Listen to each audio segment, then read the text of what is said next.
lebih banyak lagi poinnya. Namun kalau mereka turut kasih kritik dan saran yang membangun. So, good luck, have fun, all team Indonesia dan Cijelly, Sunhawk, Sunscreen dan Hokage. Hokage. Ya, sudah dimulai kali ini dengan garis pesawat membelah kedua atau ketiga pulau dari Sunhawk itu sendiri. Gue penasaran sih, siapa yang bakal ngambil area camp Alpha yang bakal kosong juga. Sementara dari Boom bakal leluasa banget, enak banget sebenarnya untuk Boom di kali ini. Kenapa tuh? Gak apa-apa. Oh, lagi ngetes. Iya. Gimana kita udah mulai melihat pada buka parachute ya. Face Clan pasti mengambil ke bagian bootcamp. Lalu yang lain kayak Bacon, gue selalu tertarik dengan split yang dilakukan sama Bacon untuk di Sunhawk. Mereka pede banget untuk split 4 positioning, 4 sudut 4 sisi seperti itu, dan mereka kayak pede aja. Ya udah nggak bakal ada yang nabrak mereka gitu. Oke. Vampire sih tumben-tumbenan ya, mereka coba mengalah gitu di Sunhawk ini dari Geek Fam jadi full ambil ruins banget. Cukup sering nampaknya dari Geek Fam dapetin elimination banyak banget di Sunhawk ini, dan beberapa kali mereka juga ada dapetin WWCD dengan Nusa Push Rank Challenge, Cijal. Itu yang di sebelah kiri kalian lagi dan lagi gue ingin menotis karena waktunya nggak banyak lagi guys, sampai 13 Oktober masih ada 5 hari lagi untuk kalian berkesempatan mendapatkan iPhone 13 Pro Max, smartphone yang lainnya, dan juga ribuan UC seperti Vorival juga Tembevi sudah tertangkap basah, dan beberapa Vorival yang lain ingin mendobrak satu player yang tersisa yang terlihat di depan mata mereka, Ongseng. Ongsen ya pakai Susah Excel ya soalnya. Dan sementara bakal langsung di spray dan begitu saja dibuka tembakannya. Lagi-lagi dua tim yang selalu berebutan area camp Bravo for Rivals bakal langsung menggerebek saja satu rumah di depan sana. Satu player tertahan, terbackstep, tercicil nyawa-nyawanya. Tapi what happened? Ternyata bisa dibalaskan begitu saja dan saling bertukar nyawa satu sama lain antara For Rivals dan juga Time Entertainment. First blood jatuh di tangan Apple. Dua player yang down dari For Rivals masih mampu di revive sejauh ini. Yes, begitu dari Voki, sang hard carry banget dari Vorival tadi nyaris saja tidak terselamatkan. Adanya fun tembakan-tembakan yang dikeluarkan dari kucing di sebelah seorang pemburu tadi. Kalian bisa screenshot langsung. Kalian bisa tag PUBG Mobile Esports ID dan juga dikasih hashtag be the one. Betul. Itu dia. Karena bisa berkesempatan mendapatkan kejutan-kejutan pastinya dari Realme dan juga PUBG Mobile. Terus banyak lagi ya yang pastinya ikutan ini. Jadi semoga yang beruntung benar-benar dapetin hal yang tidak mengecewakan lah di dalam hatinya. Jangan berlebih gitu loh, minta liburan ke Korea, jangan. Kan kecewa atau tidak itu timbul atas ekspektasi diri dia sendiri. Kalau dia ekspektasinya, gue dapet pulau, tidak mungkin. Sulit. Ya, bisa aja dapat Pulau Nusa, main di Pulau Nusa gitu kan. Dapat cowok yang tulus setidaknya lah gitu ya. Oh, seperti itu ya, yang gitu tidak kan? M. Yang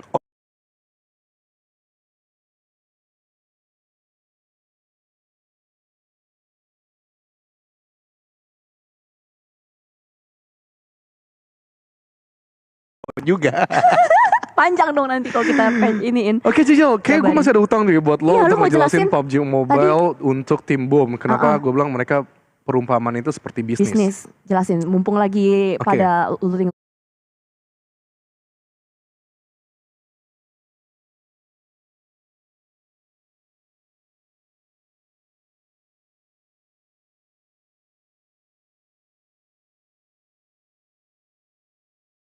Yang namanya bisnis itu pertama butuh apa sih?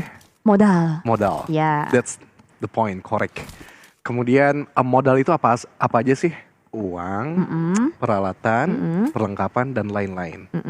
Peralatan perlengkapan udahlah mereka punya gitu dari seorang Onsen, nampaknya bakalan coba lihat ini replay ternyata. Gue sedikit kaget ingin menjelaskan kepada Cijal. Oke, modalnya adalah uang, peralatan, dan juga perlengkapan. Peralatannya udah ada lah, handphone apa segala macam, perlengkapannya juga segala macam. Tapi yang mereka butuhkan adalah uang, money. Jadi gimana? Money itu menurut gue adalah mental di sini. Modalnya mental sama-sama M ya. Modal awalnya ini adalah map Sunhawk. Ketika mereka tadi kemarinnya lagi memaksakan untuk fight dengan tim Infinity. Mereka kekurangan modal, kekurangan mental. Sedangkan hari kemarin yang mereka mendapatkan winner chicken dinner, mereka berpindah.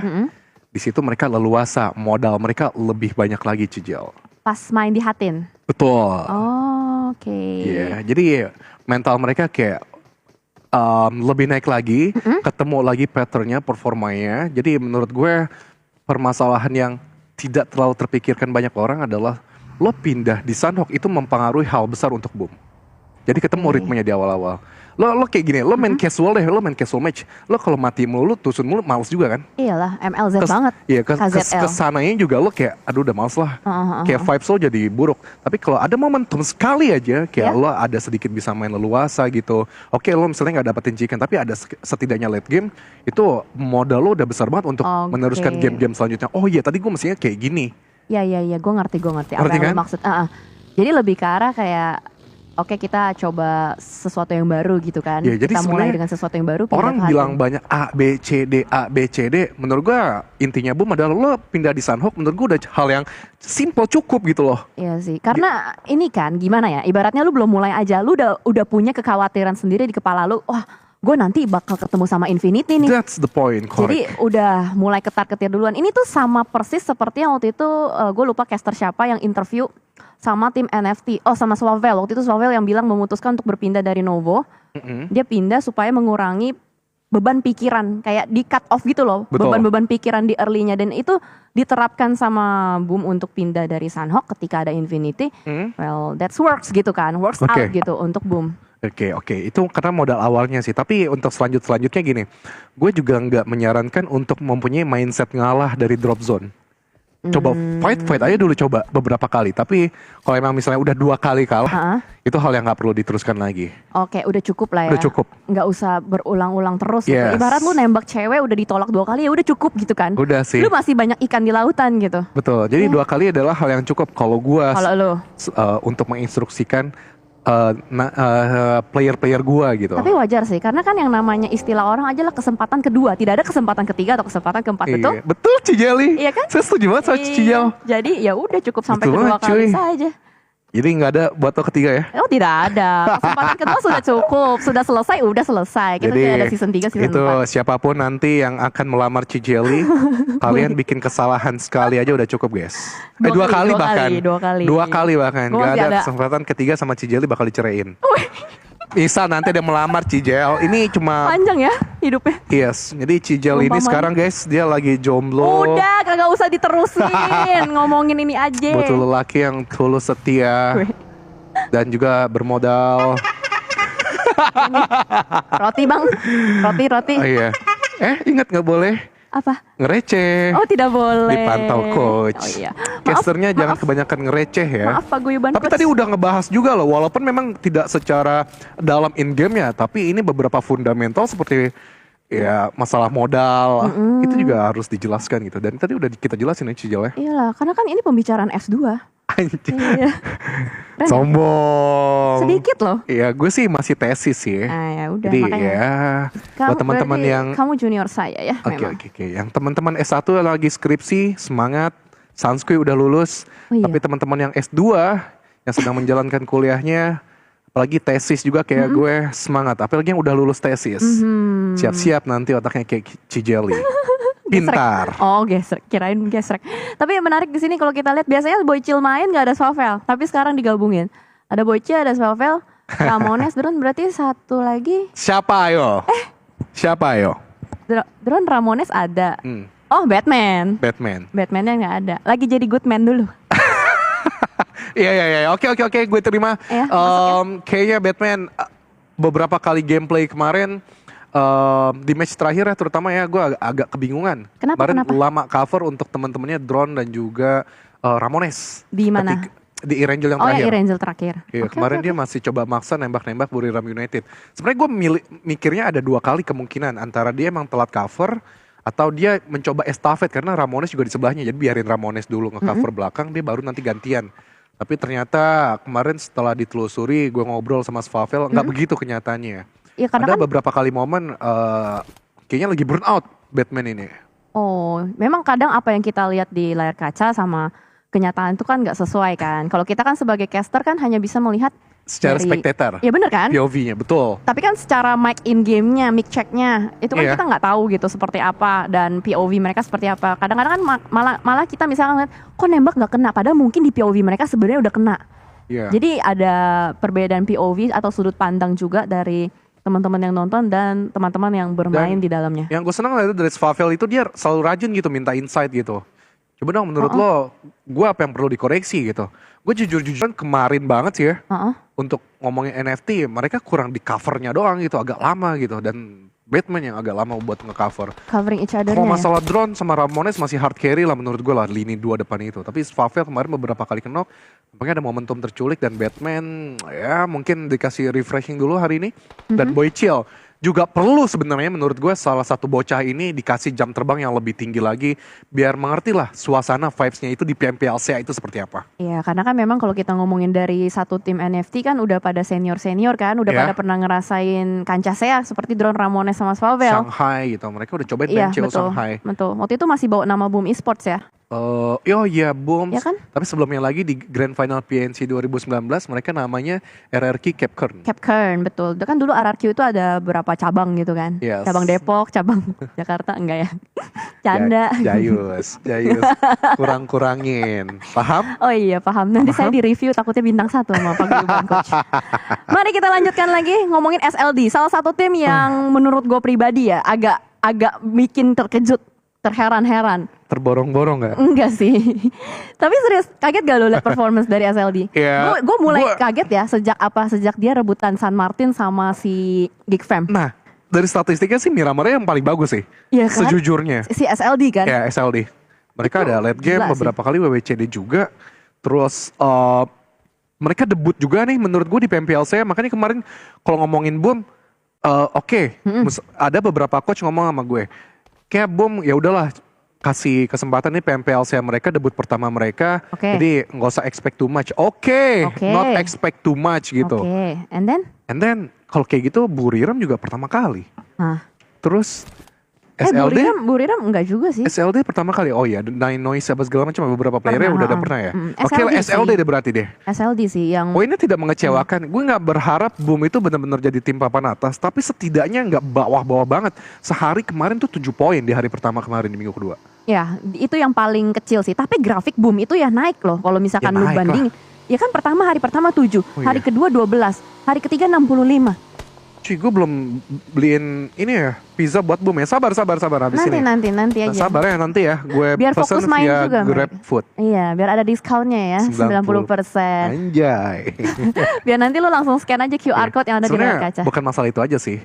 Gue lebih ingin mendapatkan skin gratis di PUBG Mobile. Dari Grabnya. Betul. Iyalah, orang selalu banyak kolaborasi mengejutkan dari PUBG Mobile ini. Iya, belum ada Bobo Boy. Iya, nanti Boboiboy Boy. Terus abis itu kemarin tuh kalau nggak salah udah rilis yang sama Dragon Ball, tapi belum nanti katanya. Betul, gue pengen sama Tamiya sih.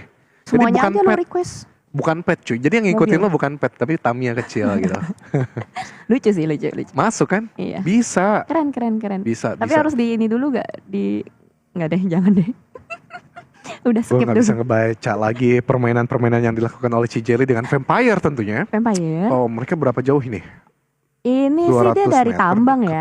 Dia dari area tambang, deketan harusnya sama Bacon. Tapi kali ini yang berdekatan juga ada Tem Entertainment dengan DBD, Don't Break Dreams. Dimana sudah ada pertukaran utility satu sama lain. Juga satu net sudah mulai connect menuju ke arah seorang Ian. Tapi ternyata ada sebuah backup Jimmy OP.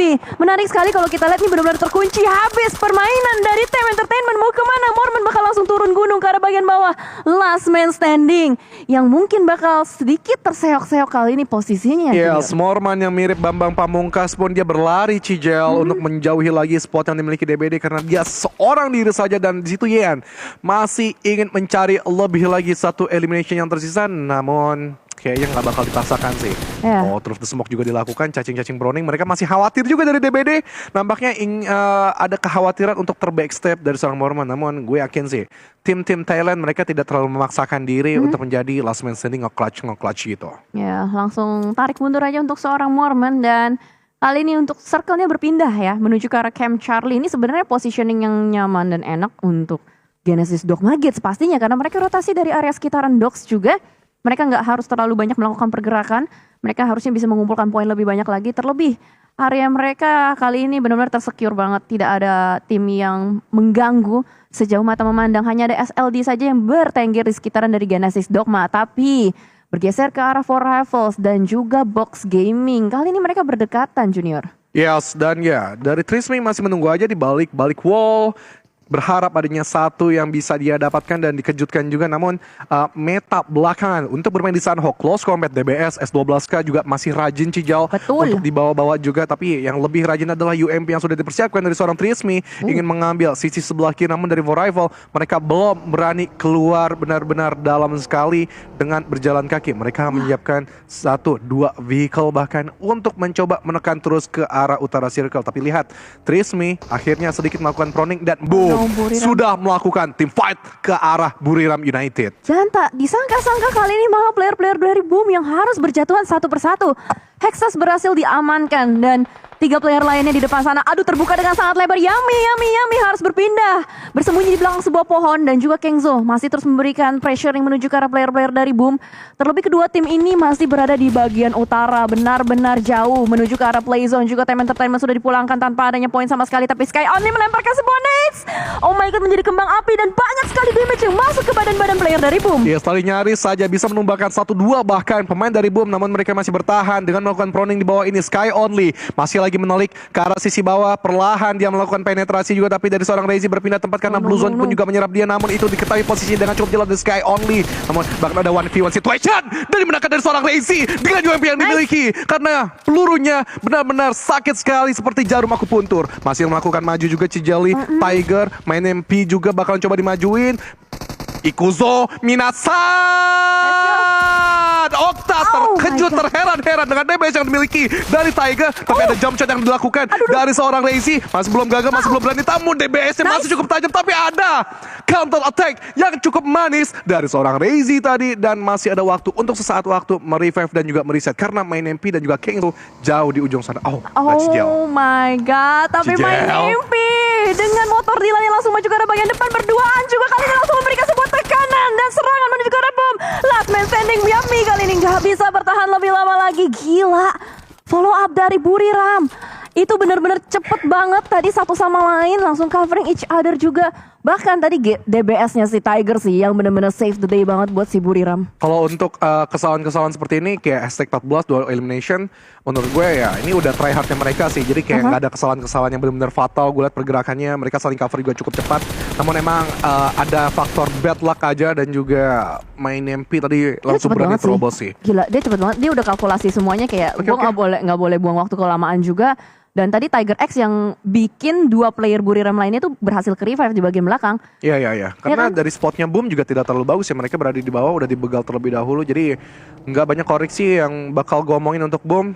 Udah cukup try hard mereka. Ya, nice try ya. Untuk nice try. Nice try, seenggaknya masih dapat poin, nggak telur bebek gitu kan. Yeah. Jadi masih ada yang bisa dibawa pulang terlebih dahulu. Dan ternyata untuk circle-nya sudah mulai bouncing lagi. Kali ini Genesis Dogma lagi diberkahi Dewi Fortuna ya. Menuju ke arah mereka. Tinggal gimana caranya mereka memaksimalkan apa yang sudah dimiliki. Ibaratnya lu udah dapetin circle, lu udah punya Dewi Fortuna. Tinggal gimana caranya lu eksekusi, lu defense sebaik mungkin. Jangan sampai pulang duluan. Ya sekarang mempertahankan lebih sulit daripada mendapatkan. Betul mendapat itu lebih gampang ya. Selalu seperti itu. Gampang, kayak gitu mah tarik ulur aja selesai gitu kan. Tapi untuk mempertahankan sebuah cinta itu dipupuk, disiram, itu hal yang sulit sekali. Seperti Genesis Dogma yang benar-benar lengket selalu berada di cave. Kemudian juga di jembatan-jembatan dari Geek. Mereka perlahan masuk dari jembatan Camp Charlie. Dan ya perlahan-lahan mereka juga cukup khawatir. Karena mobilitas di sini cukup tinggi dengan beberapa player di sekitaran dari jembatan. Ya, jembatan ini akan menjadi saksi sih harusnya banyaknya sekali pertumpahan darah antara tim-tim ataupun player yang bermain di sini. Bahkan Box Gaming tadi, kalau kita pantau tadi mereka berdekatan dengan Geek. Kali ini mereka harus bertemu juga dengan salah satu tim yang sudah menjadi gatekeeper di bagian utara. Face Clan pastinya sudah mulai memotong satu player di depan sana. Break masih bertahan, masih bisa melakukan revive nampaknya. Tapi seberapa lama nih yang bisa dilakukan atau dipertahankan oleh Box Gaming di bagian luar playzone sana? Oke guys, nanti tentunya gue nggak bakal lupa ya ngabsen buat kalian nanti dari Sabang sampai Merauke. Jadi jangan khawatir karena ini momentumnya lagi seru banget. Masih ada NFT yang bertahan sama Genesis Dogma yang masih stay juga. Jadi bakal gue absen, tenang aja, abis game ini semua angkat tangan aja pokoknya. Angkat tangan yang mau diabsen nanti. Ini kita juga delay ya. Ini masih menit 15 menit lagi lah. 15 menit delaynya kalau nggak salah ya.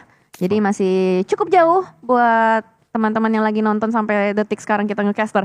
Sementara kita melihat juga dari Bacon Time sudah berdekatan kembali dengan NFT. Oh. Ada The Xavier juga. Apa lo mau ngabsen sekarang nih? Mumpung gak ada tembakan-tembakan Cijal. Absenin aja nama-namanya Cijal. Absenin. Absenin. Ajarin dong kayak gimana ya? Masa iya perlu diajarin? Kamu gak pernah nonton Bang Brando ya? Nonton sih, tapi ini lagi seru banget dari Betul tadi. sih. Takutnya saya nanti diprotes lagi. Oh, oke Iya. deh. Kalau Nine Noise tertembak, kayaknya kamu harus melanjutkan perjalanan dari The Xavier. Mereka ingin mendapatkan spot yang dimiliki oleh tim Bacon. Tapi lihat, Swavel nampaknya juga sudah menyadari adanya pergerakan dua tim di depan matanya. Namun ini close combat bakal terjadi. Jump shot bakalan dicoba dilakukan oleh seorang Lamborghini, namun masih gagal. Dengan DBS yang bakal dimiliki, namun gagal. Aduh, DBS lebih kuat dimiliki dari Shirty. Dua bahkan ke arah The Xavier. Ini benar-benar Shirty wajar kalau dia masuk dari top MVP juga. Wow. DBS yang dipegang dan dikokang oleh seorang Shirty memberikan impact yang sangat luar biasa. Dan bahkan kali ini membuat teman-teman dari Bacon Time bisa leluasa untuk bergerak. Tapi juga The Xavier Frankie 007 last man standing kali ini mau tidak mau harus bergerak melalui sungai-sungai yang sudah dipantau. Juga drone sudah mulai membuka tembakan yang menuju ke arah satu player di bagian atas sana. Tapi SLD kali ini memiliki sebuah compound yang benar-benar nyaman banget. Ini kalau misalkan SLD bisa memanfaatkan compound tersebut dengan sangat maksimal, dia punya chance untuk mendapatkan winner-winner chicken dinner yang lebih tinggi lagi. Oke. Dan ya, nampaknya dari Face Clan mereka masih melakukan screening out dulu sisi belakang mereka supaya lebih aman dan juga nyaman lagi. Kemudian juga berada di sisi depan, akhirnya mereka perlahan juga memantau SLD dan juga The Xavier tepat di depan mata mereka. Gue belum melihat adanya pergerakan yang cukup agresif dari NFT. Mereka masih stay aja Cijal untuk menelik dulu kanan kiri mereka supaya nanti mereka tahu perjalanan mereka akan seperti apa. Dan ini Face Clan, kalau mereka sudah bergerak, ini benar-benar langkah yang mematikan akan mereka lakukan pasti. Ya, karena posisi dari Face Clan juga sebenarnya masih nyaman sih di bagian utara juga. Namun nampaknya kali ini satu persatu player-playernya dari Face Clan sudah mulai ditumbangkan juga dengan pergerakan tiba-tiba dari Eagle Esports. Tidak disangka-sangka, tidak diduga-duga, langsung membuka tembakan, menumbangkan satu persatu player-player dari Face Clan. Dan bahkan kali ini sudah ada inisiasi untuk bergerak dari teman-teman Eagle Esports juga. Mereka sudah bersiap-siap untuk masuk ke dalam circle-nya, ke dalam zonanya.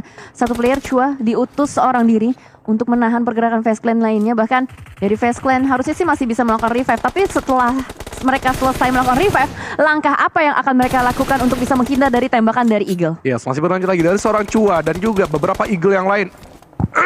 Dan yes, masih berlanjut. Mereka sudah membuka wall smoke juga. Mereka ingin membatasi pergerakan dari Tintor yang sudah terjelas terlihat dari mereka. Namun Blue Zone pun juga menjepit dari pemain-pemain Two Eagle satu yang sudah ter-take down. Datcon dan juga Lycat dapatkan satu lagi di area sisi kanan. 2K. Namun masih ada Chua dan juga Namshin bertahan di situ dari smoke yang cukup tebal. Namun dari Namshin lebih diberikan perbekalan healing untuk melakukan skema healing. Namun Lycan masih belum memberikan nafasnya untuk Namshin, yang dimana Namshin sekarang sudah mengoleksi 8 kit untuk melakukan placement point lebih banyak lagi. Eagle sebenarnya tadi ada waktu loh untuk mereka bergerak, tapi mereka ragu-ragu. Setelah mereka numbangin dua player dari Face Clan, mereka ragu-ragu dan momentum tersebut dimanfaatkan oleh Face Clan untuk membalas peluru-peluru panas yang sudah dilontarkan oleh Eagle. Alhasil sekarang posisinya malah berbalik, malah Eagle yang ditekan dan langsung ditangkap oleh seorang Nichil. Selesai sudah perjalanan dari Eagle dan what happened Genesis Dogma? Tiba-tiba tersisa Nichil seorang diri, satu persatu player-playernya terculik juga. Entah dari mana asalnya dan ternyata dari SLD. Bertemu dengan Geekfam, sama halnya juga dengan Swavel yang kali ini sudah mulai ketahuan juga posisinya oleh seorang Yuhai. Terbuka dengan sangat lebar, tidak ada obstacle sama sekali. Membuat player dari NFT hanya tersisa satu player saja. Yes, dan ya dari Geek mereka juga terseok-seok Cijal, namun mereka sudah bangkit lagi 3 playernya walaupun memang dari Blue Zone mengejar mereka. Dan Mika OP pun juga tertangkap dari SLD. Shine Like a Diamond, benar-benar cukup kokoh mereka dengan mempunyai high ground dan juga satu spot kompon yang dimiliki dan memegal Geek di headset yang ke-7. Nichil juga tidak bisa bergerak banyak karena ada 4 pemain Face Clan cukup rapet banget di depan matanya. Dan ya, dia sedikit manuver untuk melangkahi ataupun ingin membackstep. Setidaknya mungkin ada satu yang bisa diambil dari sisi belakang Face Clan, tapi dari Tony K sudah terjatuh dia dari seorang Gosu. Dan NFT masih ada seorang drone kalau nggak salah gue tadi, drone last man standing, yang kita berharap dia bisa mengamankan setidaknya hashtag 3 di antara Face Clan dan juga SLD. Ya, harap-harap nggak ketahuan, tapi Kuang tahu kayaknya tadi dia udah mulai gerak sedikit menuju ke arah player terakhir dari NFT. Genesis Dogma, Nice Try sudah dipulangkan juga karena tidak banyak first aid yang dimiliki oleh player terakhirnya tadi Nichil. Dan sementara kita melihat dari Rabis masih ada 5 first aid kit. Omstar masih ada Oh. 13. Ini masih banyak banget sih. Berarti ini bisa kita bilang fightnya antara SLD melawan FaZe Clan, dan drone sudah mulai tertangkap juga. Sudah tereliminasi. Kwang, 7 elimination sudah ada di tangan. 7 out of 8. Ini gila banget sih. Iya. Berarti sekarang kondisinya 4 versus 4 dari 4 FaZe lawan Clan dan juga Shine Like a Diamond. Tapi FaZe Clan kayaknya menurut gue posisinya sih terbuka lebar banget sih. Mereka untuk masuk teritorial dari Shine Like a Diamond. Shine Like Diamond mereka sudah mendapatkan circle 2 playernya. 2 yang lain mereka masih menjaga sisi area safe zone, dan ditambah dengan kompon yang dimiliki, namun dari Rebis sudah kehilangan Edkin dan bakal mencoba menjadi third party di situ melihat pergerakan dari FaZe Clan dan juga Shine Like a Diamond. Bye-bye. Namun dari aim kayaknya lebih dimenangkan FaZe Clan kalau terlihat tadi beberapa damage masuk cukup deras ke arah Shine Like a Diamond. Yes, 2 player down untuk Shine Like Diamond. Tapi ada balasan kembali menuju ke bagian depan. Tapi Lycan kali ini berusaha untuk mempertahankan 2 player yang masih bertahan aktif kali ini. Wow, kembali tumbang satu persatu player-player dari SLD. Walaupun Kwang memang berhasil untuk di-revive sejauh ini. Saling ter-takedown satu sama lain juga. Bahkan ada beberapa follow-up nades menuju ke arah player-player dari FaZe Clan. Namun FaZe Clan punya obstacle. Dia masih bisa melakukan revive kembali. Entah berapa banyak utilities yang masih dimiliki oleh Shine Like Diamond kali ini, Agus. Oke, dan yes, dari Mr. Five juga terseok-seok juga ingin dibangkitkan kembali, namun dari seorang Smap dengan satu senjatanya di sebelah kiri ingin mendapatkan setidaknya mungkin adanya siku-siku yang terbuka dari seorang Lycan. Namun satu buah bom sudah dilemparkan memfinishing Mr. Five, dan ini bakal mencoba dimajuin semua pemain dari SLD mendapatkan Lycan dengan vektor yang cukup tajam juga deras. Through the smoke pun juga dilakukan dan selesai.